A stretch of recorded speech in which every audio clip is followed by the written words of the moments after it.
Welcome to the 2019 Sin City Classic A Division Championship. That's right, it is Championship Sunday here at the Sin City Classic, and we appreciate you watching on YouTube and on Facebook Live. Roman Jimenez here, along with Joel Tremblay in the broadcast booth. Good afternoon now, Joel. Good afternoon, Roman. I've almost said good morning. It's been such a long day for us. So we are thrilled that you're watching along. We've got the A Division Championship here between the two-time World Series champion Palm Springs Rounders 2.0 and the Toros, the Phoenix Charlies, getting ready to go head-to-head. Joel, tell us, how did we get here? So the Rounders is the team that has come out of the winners bracket, and they are undefeated in this tournament. Because the tournament's a little smaller, there aren't as many A teams. The A teams got 3 games in their pool play, and the Rounders 2.0 beat the Smoke Laser Sports and the West Coast Swing in their Pool B, and then started the tournament as one of the number 1 seeds in the tournament in their bracket, and they beat the Fury Unleashed, the Texas Force, and they beat this very Phoenix Charlies Toros team in their last game.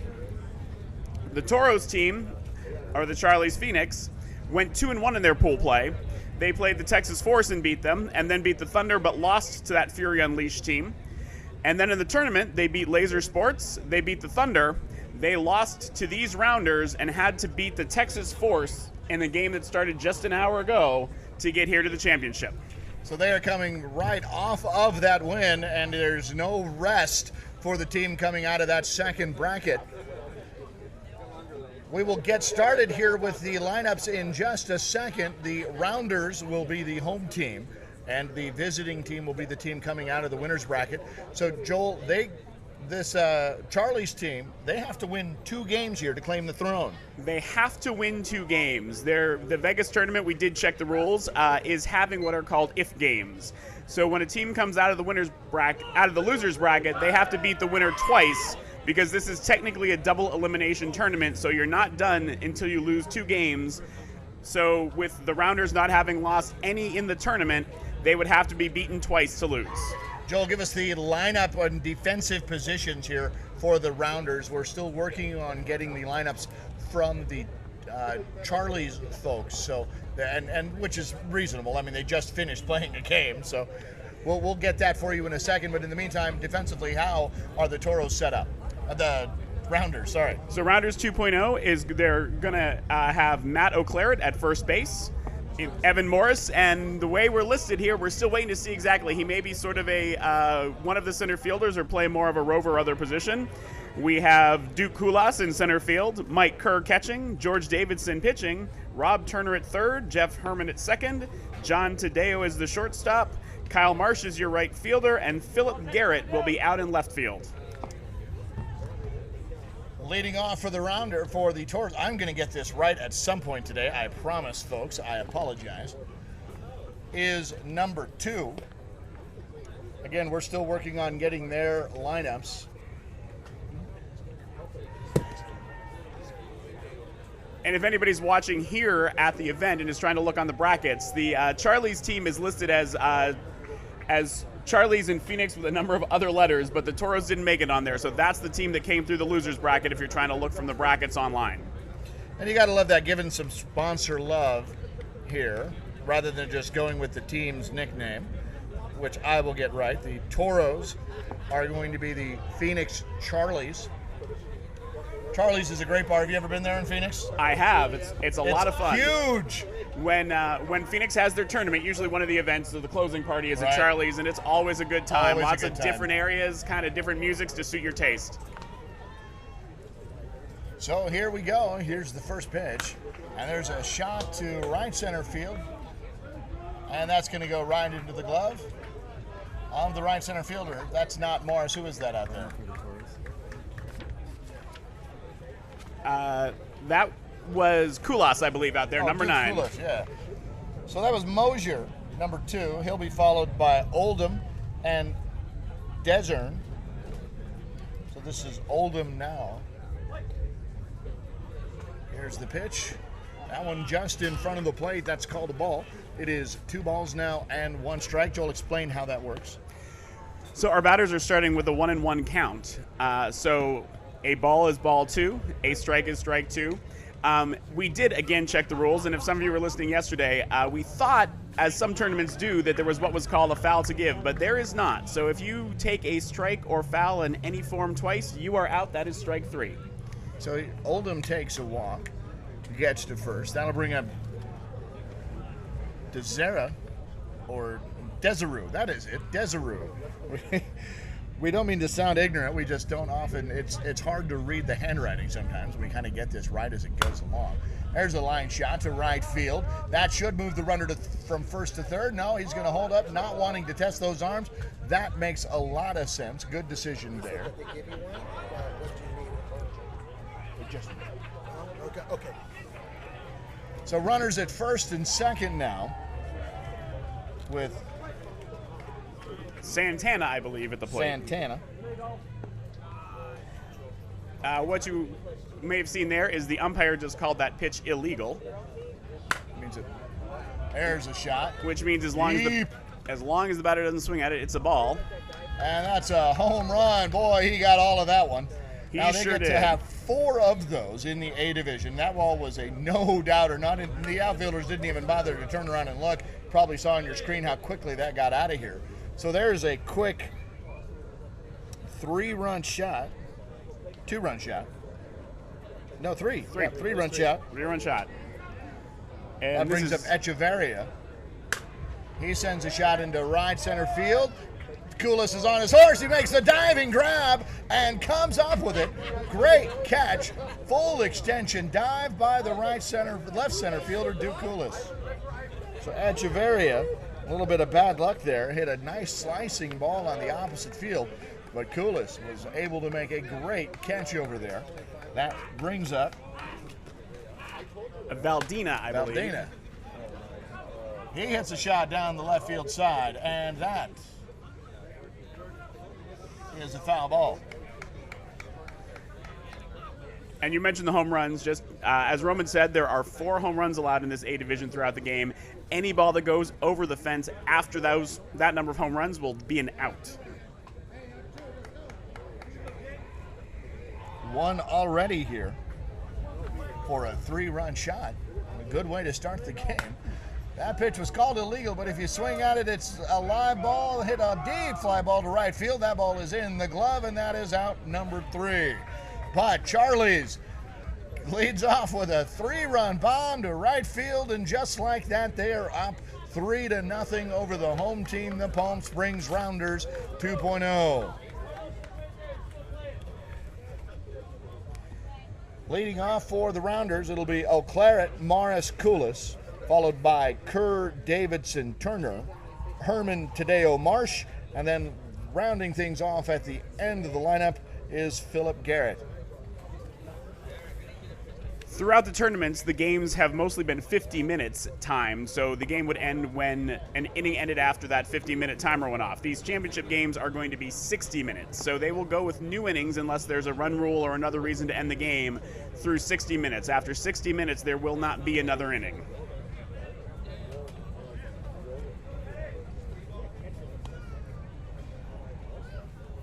We appreciate you watching on the Cloud Sports Network here on the Sin City Classic YouTube channel and the Sin City Classic Facebook page.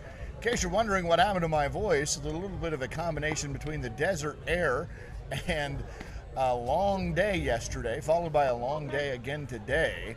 But I am proud to say that I have the support of our producer and director here, Mitch Barnes, who, when I told him my voice was going, he said, well, you better get it back. Good advice. Good advice. Always a supportive family here at the Cloud Sports Network. Matt O'Claret now will step into the box.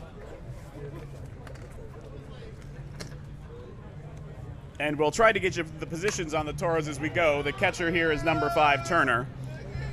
And he serves one, a little can of corn out there into left center field. So they're playing with a 5th infielder here, it looks like. Or did I just lose somebody?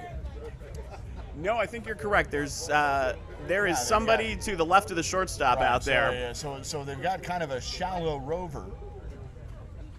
Morris comes up. He hits a worm killer to third. He's going to beat that out with his speed.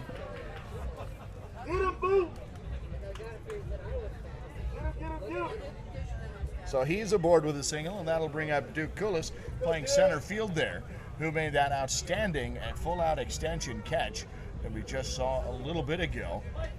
We've got runners now. Runner at first. That's Evan Morris, and Koulis hits a bomb to left field, and that is going to go out. So Koulis answers with his own home run shot, a 2-run job.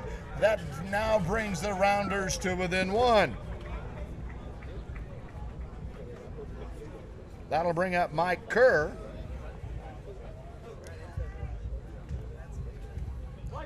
Kerr is the catcher. Here's the pitch. There's a bomb. Right center field, and that one is also gone. And that he regrets. You could hear him kind of say no, no, no after he hit that, because it was a solo shot. And with the power of these folks, now they only get 2 left, and that was a 1-run home run. Now, it was a game-tying home run, so it came at a good time, but you could tell he's a little bit frustrated, and it's surreal to hear me say that because I've never hit a home run in my life. Right, in the C and D divisions, we are thrilled to see a ball go, well, in the C division. In the D division, the ball can go over the fence or it's an inning-ending out. There's a ground ball to second, and he scoops it up and flips it, not even using his hand, just flicks the wrist of the glove to get the out. Really nice play there, ranging over to his left on that little grounder down to the second baseman. But you're right, there is strategy to those home runs, and you would like to hit them with people on base, but you can't always control your swing that well, even in this A division. Yeah, and that brings up Rob Turner now. He's the third baseman. Here's the pitch. And Turner gets a hold of one, sends it to deep right center field, and that is another home run. So there's 3 of the 4 they're allotted. 2 of them single shots, solo shots. But close and early, he hit that one in a tie ball game. So now the Rounders are up 4-3. Here's the pitch. That one is outside. Here's the 2-1. That one is short. 3 balls and 1 strike. He's taking all the way. Here is Herman. He's the coach of the team, and he takes the ball deep. Looked like across the corner of the inside plate, but home plate umpire James Walker from San Pedro, California. And out there on the bases, we have Mike Latendre, who is the UIC in Los Angeles, the Greater Los Angeles Softball Association. Latendre hails from San Diego, but he is the UIC up in Los Angeles, and they are 2 ASA or USA elite level umpires. So the best of the best out there today. As great shot there. As the runner inserted for Herman, Kerr is able to round second and get to third on Johnny Tadeo's double up the middle. That was a double with speed, and that'll bring up Kyle Marsh, the right fielder. Now, Kyle is a right-handed batter, but he tends to hit to the right side, and he just did pass the glove of the second baseman. That'll score Kerr, running for Herman. Here comes Tadeo. He's up without a throw, and there is some base running and timely hitting by the Rounders to add 2 more here. So it is now 6-3. And it looks like those Rounders can score with the home runs or base to base. Garrett hits a shot into right field. That one's going to drop. Marsh cuts the inside corner of the bag as he rounds second, heading to third, and we'll have runners at first and third and 2 outs. So a lot of this coming with 2 outs here, Joel. A lot of this coming with 2 outs. In fact, they have batted around, and I think we're back to Matt O'Claret in the leadoff spot here. That is correct. O'Claret's the first baseman here.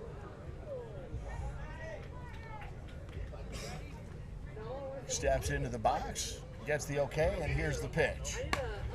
It's a bomb, right field, over the right fielder's head, and into the glove! What an outstanding running play by that right fielder. My goodness, he was able to turn around just at the last second. I thought for sure that was going to go over his head. What a great grab for the third out by that right fielder. So that was O'Claret flying out to, let's call it, deep right field. F10. O'Claret made both 2 of the 3 outs in this inning. That's how far we got here. So that'll bring up Turner, Johnson, and Mountier for the Phoenix Charlies. I think it'll be interesting to watch as we go through the lineup on the Rounders a second time in the next inning, how those people who hit home runs, if they swing a little differently coming into that second inning. Oh, to have the skill to swing differently. We're really excited to bring you this game. These are the best of the best, this A-Division championship game. These are the best LGBT and straight ally softball players really in the world. And to watch them come and play at this level and to be able to bring this game to you is really a pleasure for us. So while we have a second, I want to thank the host committee here, the Sin City Classic host committee from the Greater Los Angeles Softball Association. We are just thrilled to be here. Thank you for having us. We appreciate the confidence you've shown in us and letting us bring you this elite game. And Joel, this is just one of 4 we've got today. It's an exciting lineup. The championships from the A Division, B Division, C1, and D1 in the open part of the tournament. Right, and they're all going to kind of go back to back here, so things are moving quickly. Turner is aboard with a single.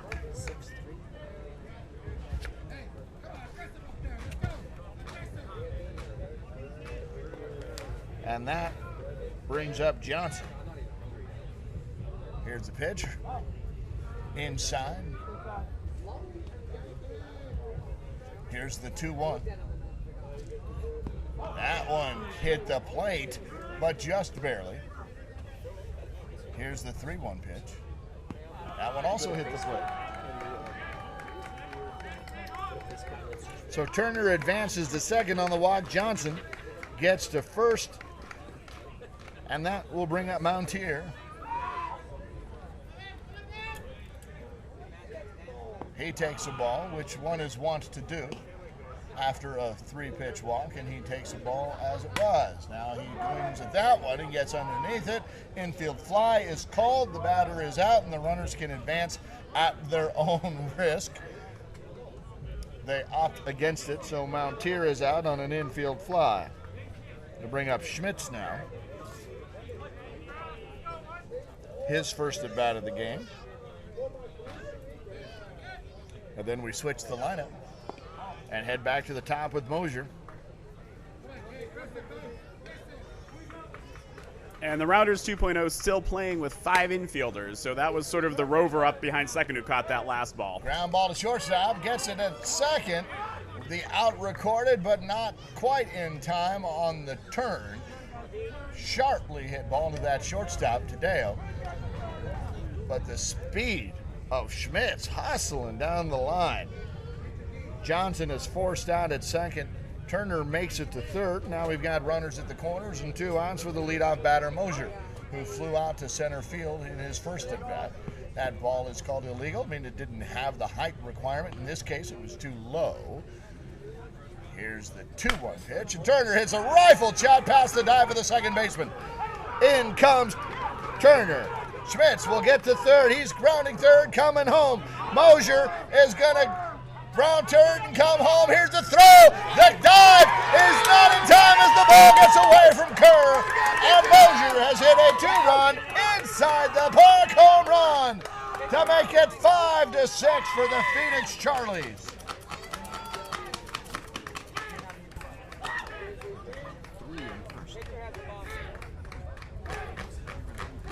Sorry, that was a 3-run home run. 3-run home run. Thank you, Joel.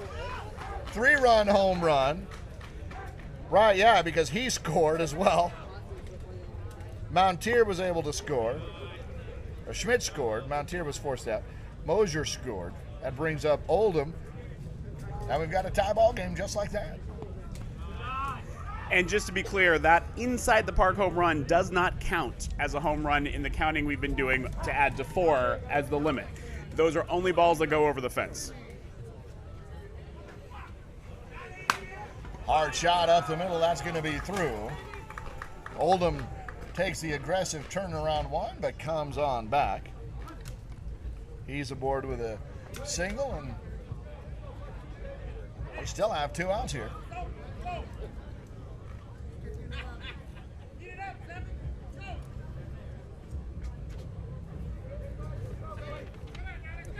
Here's the pitch. Ground ball third. In the glove. Fires across the diamond and beat him by a step. So DeZeru is out on the fielder's choice. That goes 5-3 for out number 3. But we've got ourselves a ball game here in this championship, Joel. We do. It's all tied up at 6 here going into the bottom of the second inning. We did mention that there was an illegal pitch called, and we can take a minute to talk about the strike zone. The ball is supposed to go at least 6 feet high, but not higher than 12 feet. And it needs to cross between the batter's front shoulder and back knee and go over some part of the plate to be called a strike. If it's outside of that 6 to 12 foot range, the umpire may call it illegal. Usually there's a signal with an arm that goes straight out. The batter can still swing at that pitch, but if he lets it go, it will be a ball. Thank you, Joel, for that clarification. We've got Evan Morris now coming up to start their half of the second inning. He steps into the box, and we're ready to go.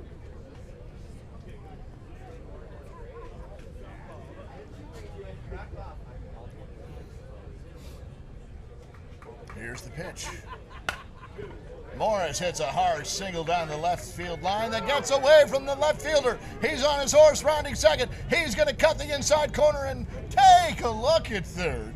But he's going to hold there. Right at second base on the hard hit single that got away from the left fielder, but not quite far enough for him to advance past second.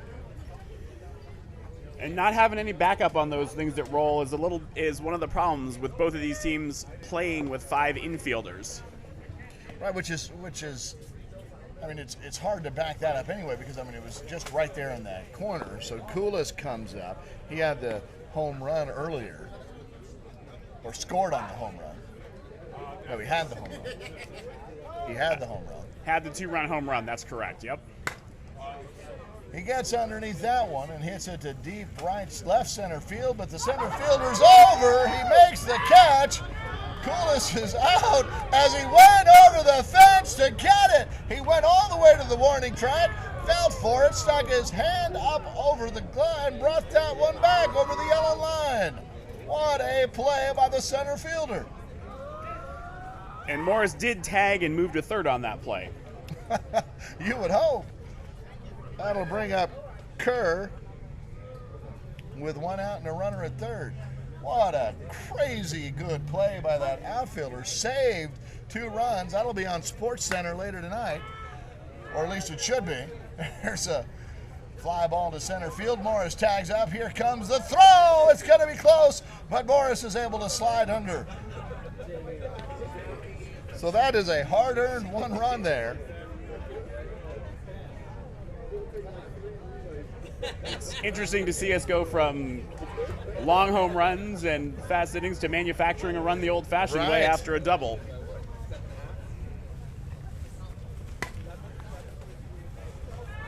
Davidson, the pitcher, it's a foul ball.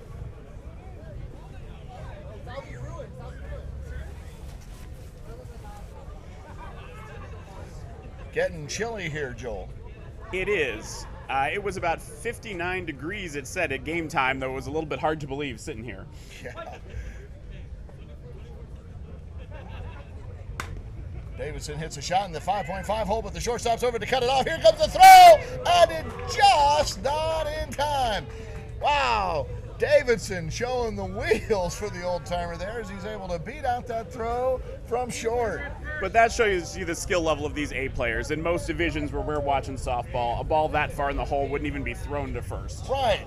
And he ranged over to his right, went down to one knee, backhanded that glove Olay style, and it seemed like getting up and throwing was all one motion. Turner takes a ball. Here's the pitch. Hits a shot right at the shortstop, line drive laser right into his glove, didn't even have to move. So that's out number 3. 1 run comes across for the Rounders 2.0, and that means we've got a 7-6 ball game here in the top of the third inning as we go. And we mentioned the temperature here. It is feeling a little chilly, and it has been sort of overcast for the latter part of the afternoon here. The lights have been on since before this game, so they are shining bright right now. What do you have? We're going to check the score here. 7-6 is what we've got. Rounders. As we head into the top of the third. We'll also get a time check here in just a second.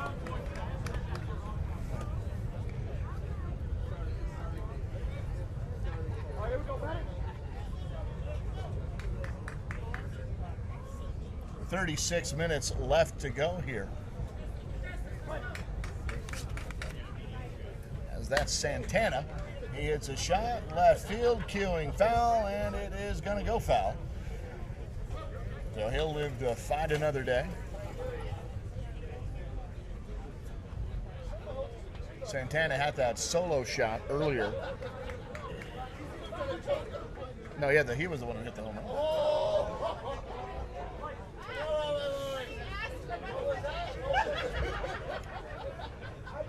Here's the 1-2. Grounds it over to second base, fires over to first for the out. And the play goes 4-3 for out number 1. So when I say 4-3, things like that, those of you who play the sport will know, but each position has its own number assigned to it. So the pitcher is 1, the catcher's 2, first base is 3, second is 4, third base is 5, and then shortstop is 6. So when we say the play goes 6-3, what we mean then is that the shortstop fielded the ball and threw over to first. So 6, the shortstop, to 3, the first baseman. And the five defender infield makes this a little tougher. Usually the person who is playing a rover gets a 10, but it's as they move back and forth and shift, it's hard to know which one is technically that 10th fielder. Right, I know there's a mechanic for it, I just don't know it. But with that, Echeverria hits a hard shot down the third baseline, and he is on board with a double, and there's one out. So Valdina will come up now with... Oh, it's on there? Go on Facebook and search for that, yeah. So here, here's how this is the A. There's the ball in front of the plate. Davidson trying to get him to fish, but Valdina not having it. There's a strike on the inside corner. Here's the pitch. Hard shot in the gap between right and center field. Echeverria will round third and come home without a play, and Valdina will get to second on the RBI. So the Toros score to tie it up, and we've got a runner at second base. They're going to pinch run for him. Joel, tell us how that works.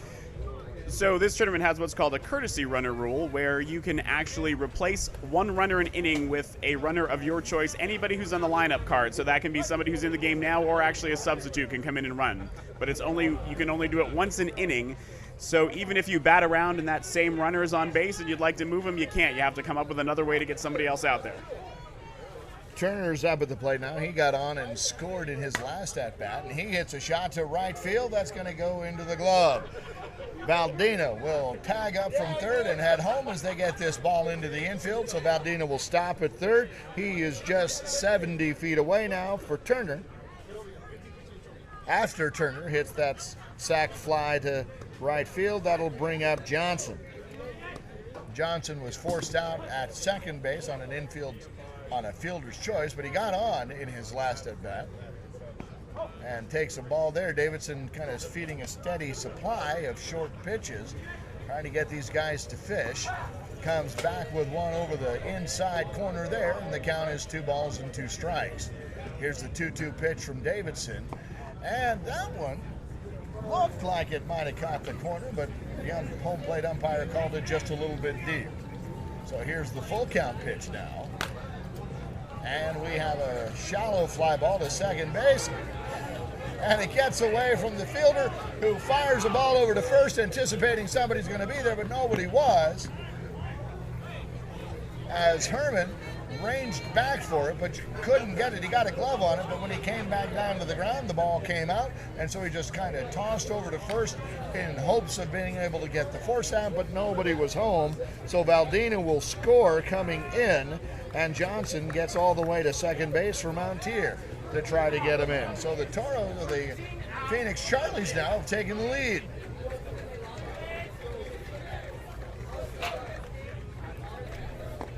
And I think we have our first sub of the game, Roman. This is actually... They used the courtesy runner already, right? Number 11 here is batting for number 13. Ground ball to that fifth infielder. We'll call him the shallow shortstop there. And he gets the play to first to get Mountier out. But Phoenix Charlies plates two.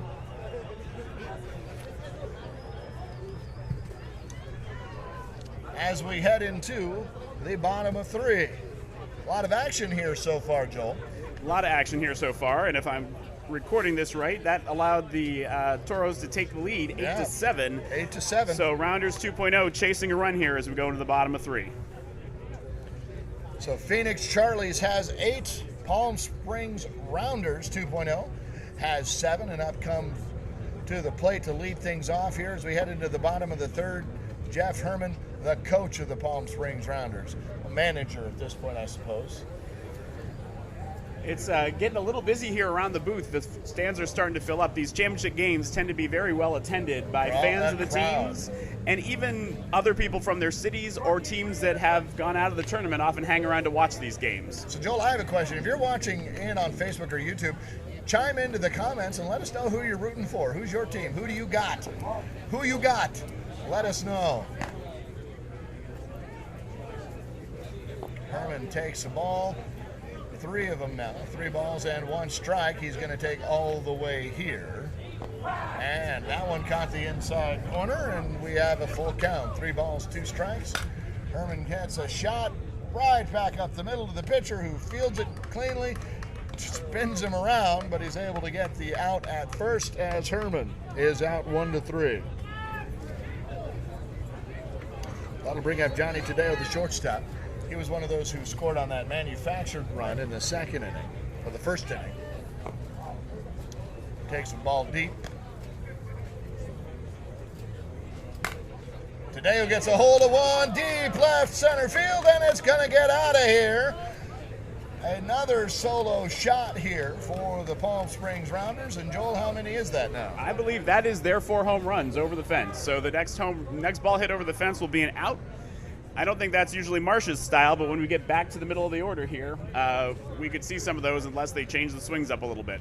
Well, Marsh definitely has power. His best swing is to that opposite field, right center. So he's looking probably for that gap. And, of course, he makes a liar out of me and smokes one right back up the middle. So he takes the aggressive turnaround first and stays there, and that'll bring up Philip Garrett, the left fielder. And some of the recreational softball leagues have rules about whether you can hit it up the middle and how high, but these games do not, although I think the A players try to take care of each other a little bit out there. Yeah. They have that box rule, and there is no box rule here at the Sin City Classic or in Naga in general. Some of the respective leagues probably have it, but the World Series does not. And here at the Sin City Classic, those are generally the rules that are followed. Garrett sends one to deep right field. The right fielder turns and heads back toward the fence, and the ball's going to get over the fence. And there you have it. The first out via home run in the game comes off of the bat of Philip Garrett. So 2 outs now. And unfortunately, that's one of those things where you can't tag up. You can't, and I have no idea how to score that, Roman. F. Park. F. Park, there we go. That flits the lineup for O'Claret.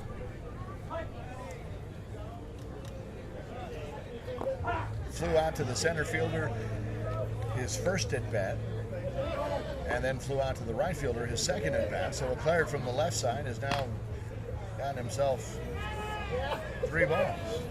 Goes after that one, hits it in the hole to the second base side, but the right fielder's playing shallow and fires it over to first, hoping, no, it wasn't the right fielder, the second baseman was playing deep.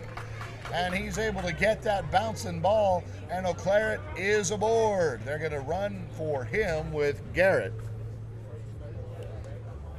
And that'll bring up Evan Morris.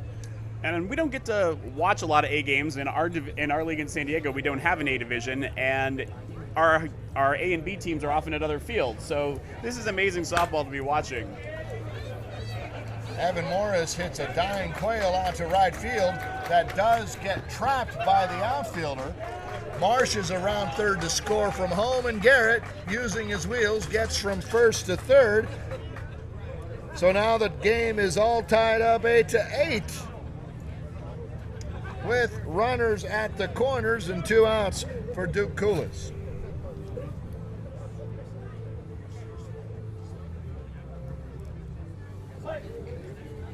Here's the pitch. Coolis takes a strike. Very disciplined batters, these A division folks that we're watching here. And Coolis serves a single into right field to the center field that gets away. So Garrett will score. Morris rounds third. He's coming home. Not going to have a play. And Coolis gets to second on the single with a little bit of a bobble in the outfield. So 2 runs come across there. That's Eau Claret and Morris, and now the score is 10-8. Is that right? Or are we 11 now? I think we are at We're 11 to 8 8. with 4 runs across this inning. There's a hard shot right up the middle, but snagged by the second baseman, throws it in the dirt, but the first baseman made an outstanding grab, and Kerr is safe at first. Latendre, the base umpire there, is explaining his call, and he and home plate umpire James Walker are going to have a chat. And that's one of the nice things about it, that neither of these umpires really have an awful big ego. So if a player asks them to appeal, they will have a chat, and in this case, they do, and Mike Latendre has his call confirmed at first. So we've got runners at first and third. That's Duke Coolis at first, or at third, and Mike Kerr at first. And still 2 outs. So all of this happening with 2 outs as the pitcher Davidson comes up to the box, and he takes a ball short. And Latender obviously closer to that play, but officiating can be all about the angles, and sometimes the umpire at the plate has a better angle for one reason or another, so it's good to check. Davidson hits a harmless fly ball into center field, and that's recorded for the out, but 4 runs come across. You've got the score there on your screen. Nothing changed from there, so on the F9 to center field, Davidson records the out, so we'll come into the top of the 4th inning, and we'll see if he can hold these Phoenix Charlies, who seem to be going tit for tat here for these rounders. They do. It's a back and forth game. We'll see if the Charlie's Phoenix Toros can get the lead back in the top of the 4th. But whatever happens, because they are the home team, the Rounders will get, if they are behind in an inning as the game's ending, they will get their last at bats.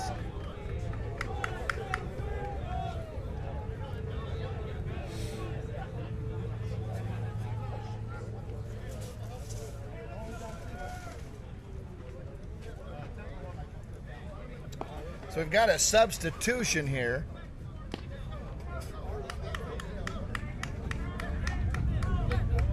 Camarena, number 10, is coming in for Schmitz to bat for Phoenix Charlies. Number 10. We'll see if he goes in defensively as well, or if this is just a pinch hitting scenario. Unlike baseball, in these softball leagues, you can come in and then go back out again. So you can bring somebody in just to hit and then put the original player back in the outfield when it comes time to do that. And Camarena hits a fly ball to second base, and the out is recorded.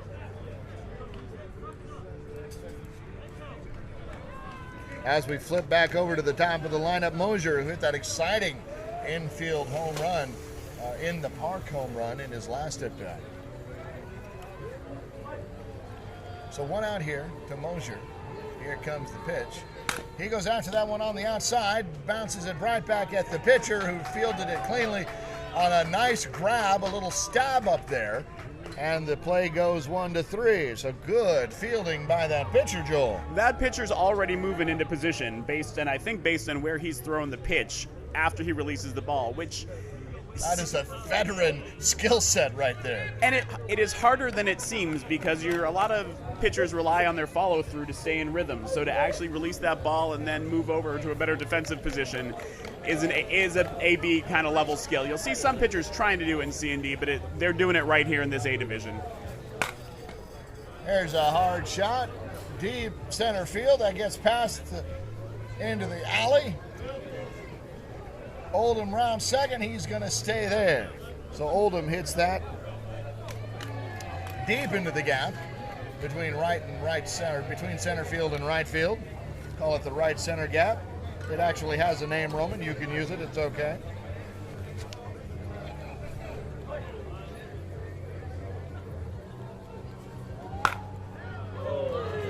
And there's a bomb. That one's not going to come. That's going to leave Clark County. So a 2-run shot there. And that might be the last home run here. Is that Joel, or do they have one more? I am checking that right now. I think that is only their second or third. Well, either way, that brings up Santana, who singles up the middle and takes the turn at one and comes right back. So the 2-run shot there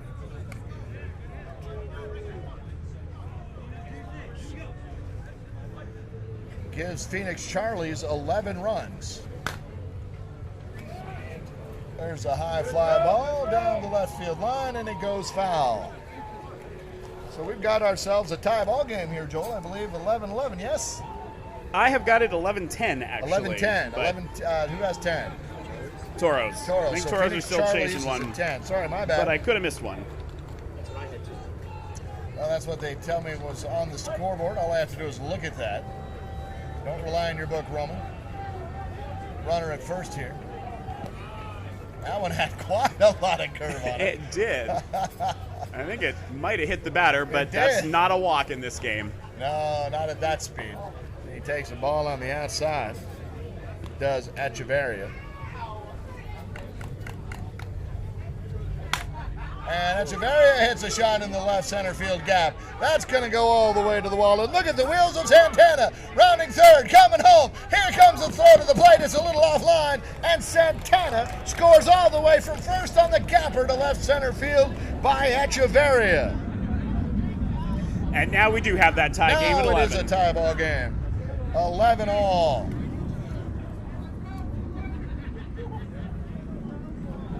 Baldina now comes up. Folks, we're only in the 4th inning in the top side of that, and we've already seen 22 runs scored. There's a shot right to the second baseman. Doesn't quite come up with it cleanly, but is able to get the out at first. For out number 3, Baldina goes 4-3. And that'll bring up Turner, Johnson, and Mountier when we head to the 5th inning. But in the meantime, the Rounders are coming up for the bottom of the 4th, and we'll see Turner, Herman, and Tadeo. It's not a big surprise that this is a high-scoring game, Roman, at 11-11 already. When these two teams met for the first time in the tournament, it was a 19-13 score, so we're still below that. Somebody online is commenting that if you hit it over, too many home runs over and it's an out, it's called a DBO, dead ball out. A dead ball out. Well, thank you. So thank you for whoever is Ron online, Ron Reed, for telling us that. We appreciate that. That is a dead ball out. We ain't played yet. Still waiting. So thank you. We appreciate that. Mitch, have we been able to see if we have folks who are telling us who they're rooting for yet?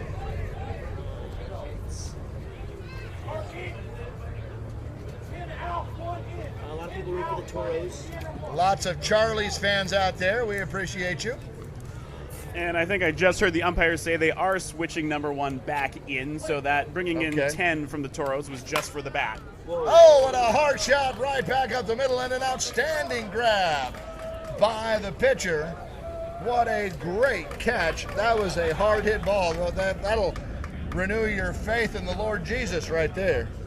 You know, we've seen some pitchers wearing masks throughout this tournament on our broadcast, and I'm amazed sometimes that some of these 8 pitchers don't, because that ball is coming back fast. That'll bring up the coach Herman with a 1 out, and he takes a ball short.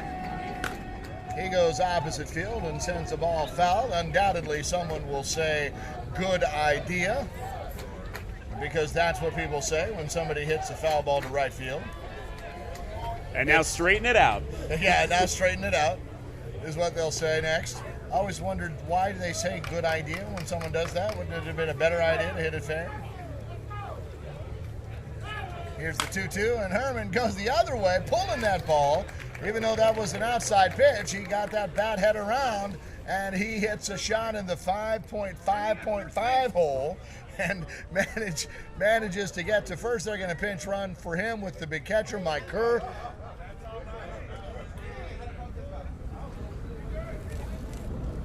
In the D division where I play, it's a good idea to try to hit to right field sometimes, because that's where players who aren't as good defensively sometimes hang out, but I don't think that applies here in A. What a double play there. A shot to the shortstop, fires it over to second to get Kerr, who was running for Herman. That's out number 2 on the force. And then the turn to get it to first on the speed of Tadeo was still not enough to beat that throw. That's how fast that turn was. And so this play goes 6-4-3 for the double play. And that was a 1-2-3 inning after all, with that pitcher's best friend double play. Faced the minimum that inning, and we are tied at 11 going into the top of 5. Going into the top of 5, folks. We have ourselves an A division championship here. Earlier in the tournament, in the pool play, some of the games could end in ties. Obviously, this Not championship here. cannot end in a tie, so there would be extra innings, and we can talk about the rules of that if it happens. We're in the top of 5 now.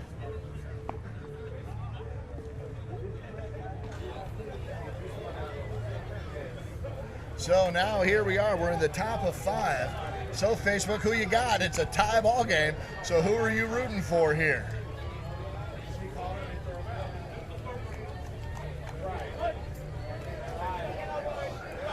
Top of 5, 11-11. Ground ball past the glove of the third baseman.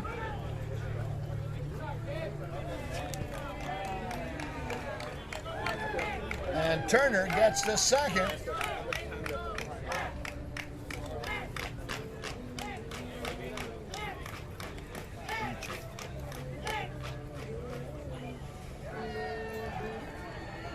We're going to do a time check for you folks to see if we're going to run out of innings or run out of time first here. So that those of you wandering around at home,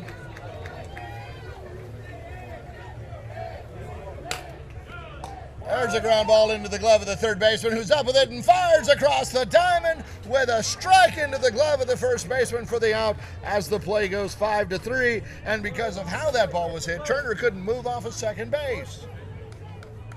And with that play, we are just under 14 minutes left in this game, Roman. Just under 14 minutes left to go in an 11-11 tie in the top of the 5th.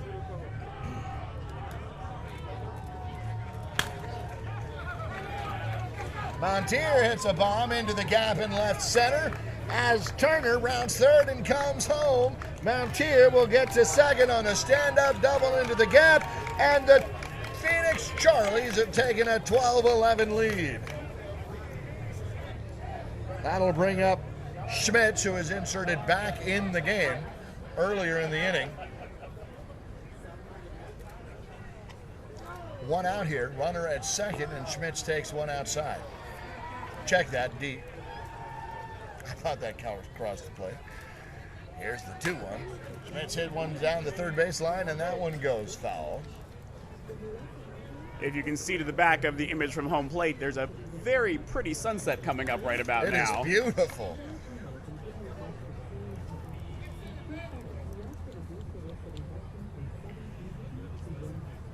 Schmitz was aboard in his first at-bat. Hit a pop-up, got underneath it to the second baseman in his last at-bat.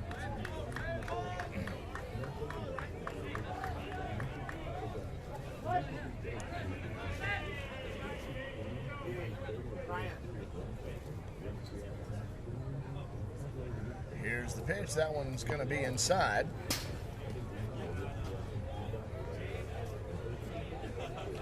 Again, home plate umpire is James Walker, and that's Mike Latendre out on the bases. Here's a ground ball past the glove of the third baseman. That's going to make Montier round third, and he's going to hold there. As Schmitz is aboard with a seeing eye single through the infield. I should point out here that the UIC for this tournament is David Wade. He's from Portland, Oregon. He's the one responsible for scheduling these gentlemen, convincing them to come to this tournament, and he's done an excellent job here, Joel. He has, and they choose these umpires carefully for these championship games. They want umpires with experience and who know how to work well together. Mosier now, the top of the order, comes up with runners at the corners, first and third. Batting from the left side, Mosier takes the ball. Just outside. Just outside. That one comes back over and crosses the corner. 2 strikes, 2 balls, and Mosier sends one to right field. That one's going to go into the glove, but Montier will take that extra 70 feet to score another run, and the score is 13-11.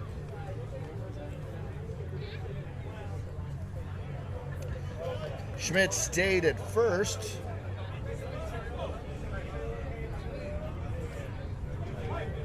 That brings up Oldham, who's 3 for 3. And I believe that's 2 across in the inning so far, so we are at 13-11 right now in favor of the Toros. Here's the second pitch, and Oldham hits one. That's going to get into center field. Rounding second is Schmitz. He's going to get to third. Boy, he got there in the blink of an eye.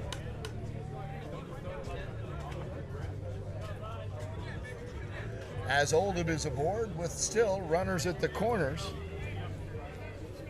and still 2 outs for Deseru, who I believe hit a home run in his last at-bat. It'll be interesting to see if they have one left, if he chooses to do that again with 2 men aboard. Just a little short there, says James Walker. And there's a hard shot into the gap. That's going to hit the fence. Easily comes home to Schmitz. Oldham rounds second and heads for third. He's going to hold there. Meanwhile, Deseru manages to get to second on a stand-up double that goes all the way to the fence. And these Phoenix Charlies just keep hitting with 2 outs. That'll bring up Santana now with 3 in this inning. All of that, Joel, with 2 outs.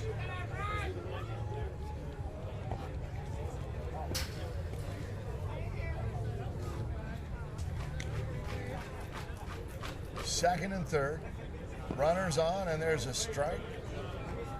What was it? I think it was a no pitch is what it was. There we go, there's a strike. Those 2 runs out there are big, Joel. Fly ball, center field. Center fielder has to get on his horse to go after this one, and he's not going to get it. He falls down as the ball goes over the fence. For a 3-run shot. But the center fielder still is down. A 3-run home run. Oldham scores. Deseru scores. Santana will score. But now the center fielder gets up as he kind of collided with the fence, I think. Couldn't see exactly what happened, but also sometimes when you fall hard like that, you can also knock the wind out of yourself a little bit. Excellent point there, Dr. Joel Tremblay. Board certified in internal medicine. Internal medicine. There's a little duck snort out to right field. Kyle Marsh is up with that, and he makes that easy enough. But 6 runs across for the Phoenix Charlies as they take the lead here again as we head into the bottom of the 5th inning. And we're getting close to that 19-13 score from the last time these 2 teams met, but it's the Toros have the better side of it now. So Joel, explain to us what happens if Phoenix is able to hold on for this win. So if Phoenix holds on, since they came out of the losers bracket, they would have to play again and beat the Rounders, and I believe that game would start just after this one finished, but they would move it to another field because we have another championship to bring you. We have the beat championship, and for any of our viewers who are with us for the Asana World Series, we had some of these if games, and it's tough to see those and have to broadcast another one because those are exciting games. Cloud Sports Network. So it's at Cloud Sports Network. And we've got Kyle Marsh leading off here. This is the social media guy for Sin City. Oh, okay. Hey, I'm Mitch. He's the one we had to get the approval for to be able to use YouTube. And for America's Got Talent. There's a fly ball, right center field. That one's going to drop in for Kyle Marsh as he is able to get aboard to start some of the scoring now as the Rounders trail by 6 here in the bottom now of the 5th. And depending on your age, that might have been a blooper, a Texas leaguer, or a little flare. Right.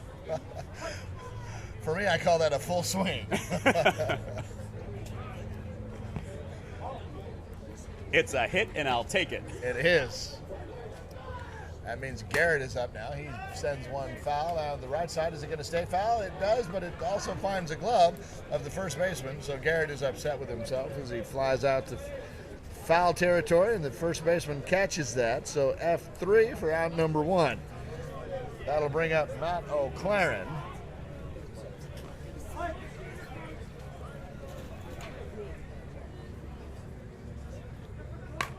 He comes after one, sends it past the glove of the first baseman and the dive of the second baseman. That is a seeing eye single, a sharp hit ball as he gets to first, and that'll advance Kyle Marsh to second. That brings up Evan Morris now. Almost surprised Marsh couldn't make the third on that, but they may know something about that outfielder's arm. Well, the outfielder was crashing in, so he would have had the momentum to try to make that throw. And Morris, with the good eye, takes a ball inside, trailing by 6 here. He hits a ground ball up the middle, and it'll get through. Kyle Marsh will round third, come home. There won't be a throw now with his speed, so he will score as O'Claren gets to second but has to hold there. That's actually Philip Garrett at second. They put him in to run for O'Claren, and Evan Morris is aboard at first base. So that'll bring up Duke Koulis, the big hitter, batting number 3. And on deck is Mike Kerr, the big hitting catcher. Again, they are out of home runs here. Here's a ground ball through the first baseman. Oh, Garrett will round third and head home. That's the O'Claren run that we were talking about a second ago. Morris advances to second, and Koulis gets to first, and now it is just a 4-run ball game, as the Rounders have played at 2 to make it 17-13.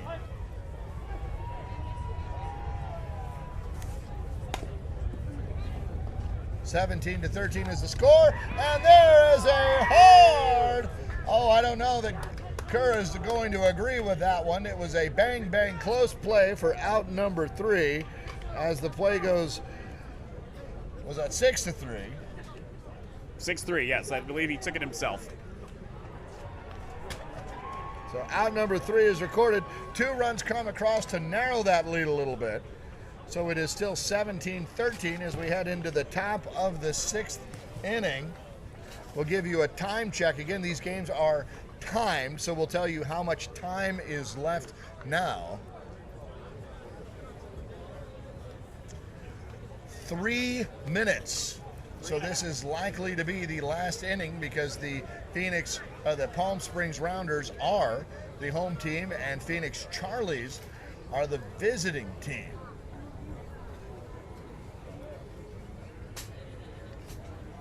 Make a little substitution here.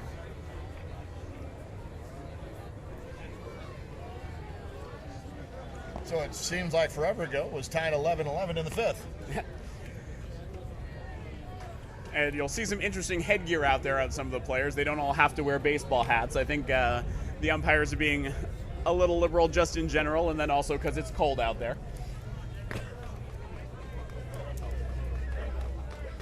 Okay, breathing in that cold air. Joel, what's the temperature? Can you tell us? My iPhone says it's 55 degrees, and I don't believe that for a minute. Ooh. Your iPhone is a liar. Either that or our San Diego blood has us accustomed to a little warmer temperature. It could be that. It could be that. You're from Pennsylvania, though, so what's your excuse? That thick skin for the cold goes away after years in the sun.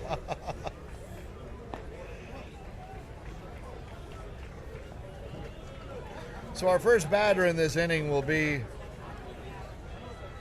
Valdina, number 21. Our booth here is right in front of the ladies from Dirt Athletics, and they've got some apparel back there. I wonder if the sweatshirts are going rapidly right now. Well, I actually bought Cloud Sports Network bought one here for our producer and director, Mitch Barnes. So he's wearing one. It's quite a nice, it's a North Face jacket. It's really nice. Fleece lined. I've got a big puffy coat on because I'm a wimp. And I have an You have old a blanket Cincy on your branded hoodie lap. and a jacket on my lap. And we're now using hand warmers. And we've got 4 games to go, 3 more games to go. But we are just as thrilled as we can to be out here because these games have been exciting. Valdina takes a pitch. He's 1 for 3. He pops that one out to Choked way up. third baseman. Yeah, choked up on the bat trying to poke it over to that side, and he had the pitch to do it. He just dropped his shoulder there at the very last second. And so he winds up flying out to the third baseman.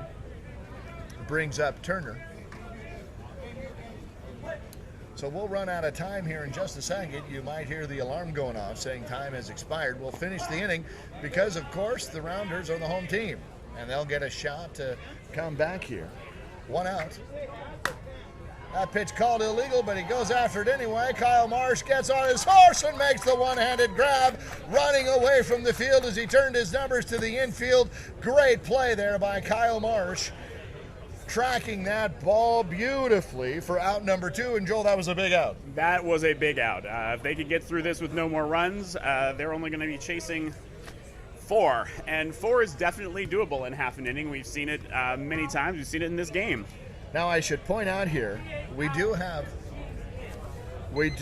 2 outs, and there you hear the beeper going off. That means time has expired, but we will finish the inning.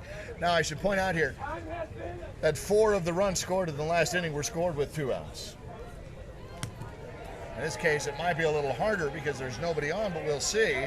Phoenix Charlies has proven they can hit the ball with 2 outs, and they're not afraid of it. He gets a hold of that one.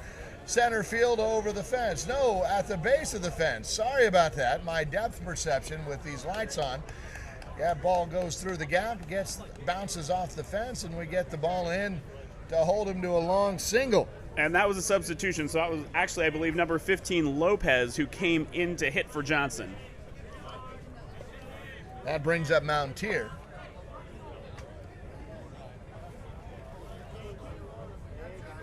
Mountier's 1 for 2 and has all kinds of speed. We watched him run the bases in the last inning, and he's got a whole other gear.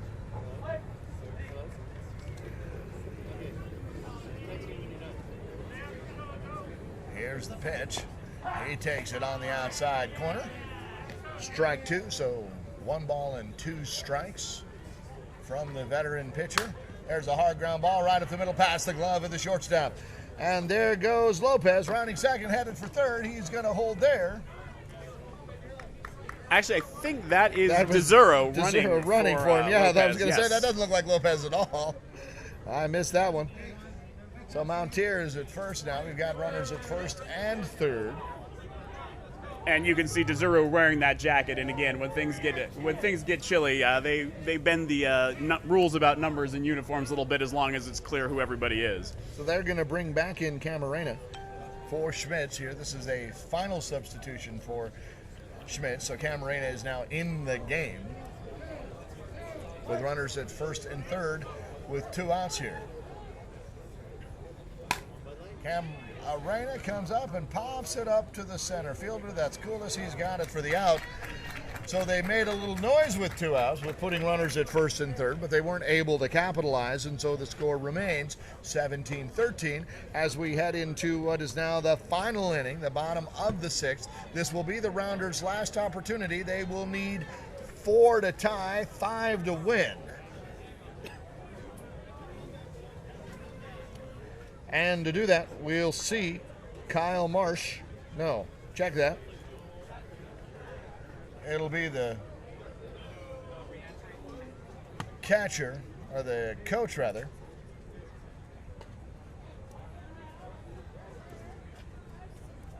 making a notice to the umpire about a substitution.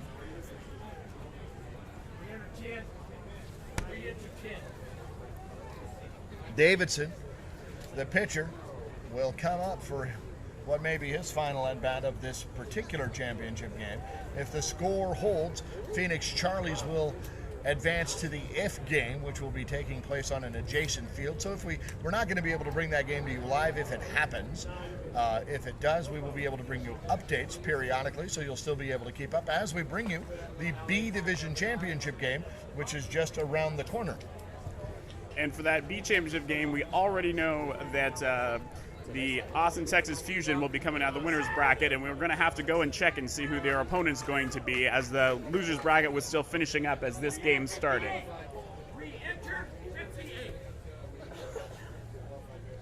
Making a couple of substitutions here, wanting to make sure they've got everyone exactly where they want them. The stakes are high at this moment.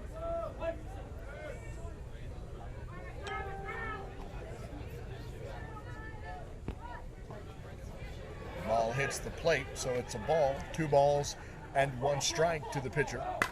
He comes up and sends a little flare out to right field. A little flare. That ball has hit a ton, and it's going to go over the fence for the out.